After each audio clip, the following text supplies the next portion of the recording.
প্রবল ঝড় বৃষ্টিতে ব্যাপক ক্ষয়ক্ষতির মুখে পড়ল দক্ষিণ দিনাজপুর জেলার তপন ব্লকের মালঞ্চা গ্রাম পঞ্চায়েত এলাকা। বালাপুর, ডাইন মালঞ্চা, নিমপুর সহ বিস্তীর্ণ এলাকায় ঝড়ের দাপটে উপড়ে পড়ে একাধিক গাছ। বহু কাঁচা বাড়ির টিন ও খড়ের ছাউনি উড়ে যায়। বেশ কয়েকটি এলাকায় বিদ্যুতের খুঁটি ভেঙে পড়ায় সম্পূর্ণভাবে বিদ্যুৎ পরিষেবা বন্ধ হয়ে পড়ে।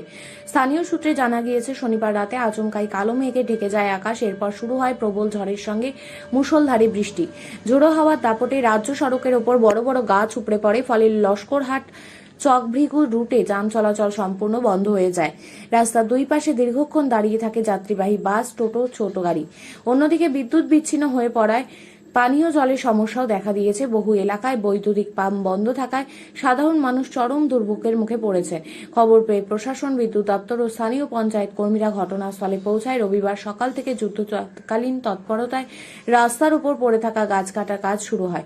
দ্রুত যান চলাচল স্বাভাবিক করার পাশাপাশি বিদ্যুৎ পরিষেবা ফিরিয়ে আনার কাজও চলছে বলে প্রশাসন সূত্রে জানা গিয়েছে। ঝড়ের ঘটনায় এলাকায় ব্যাপক আতঙ্ক ছড়িয়ে পড়ে। বেলা 11টা পর্যন্ত কোনো বিদ্যুৎ না আসায় গ্রাম জুড়ে পানীয় জলের হাহাকার দেখা দিয়েছে।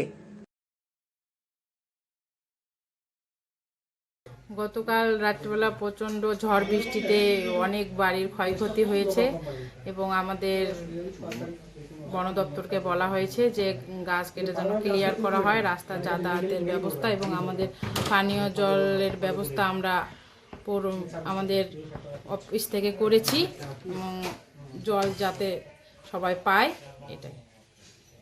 নম্বর মালঞ্চা তেঁতুলে গাছ উল্টে গিয়েছে, বাড়িতেও ক্ষয়ক্ষতি হয়েছে, প্রচুর গাছ উল্টে গিয়েছে, বাড়িঘর ভাঙে গিয়েছে। এই পর্যন্ত কালকে গত রাতে হয়েছে ঘটনাটা। বালাপুর সংসদের মালঞ্চা গ্রাম পঞ্চায়েতে বালাপুরের অধীনে তেঁতুল গাছ উল্টে গিয়েছে, প্লাস আরও আশেপাশে বাড়িঘর উল্টে গিয়েছে, টিন টান উল্টে গিয়েছে। আমরা চরম আতঙ্কে আছি। এখন সরকারের কাছে আমরা আবেদন করছি, আমাদের যদি কিছু সাহায্য হেল্প যদি করে খুব ভালো হয়।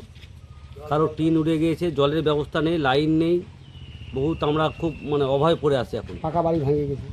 কি নাম আপনার? আমার নাম ওয়ালিদ সরকার।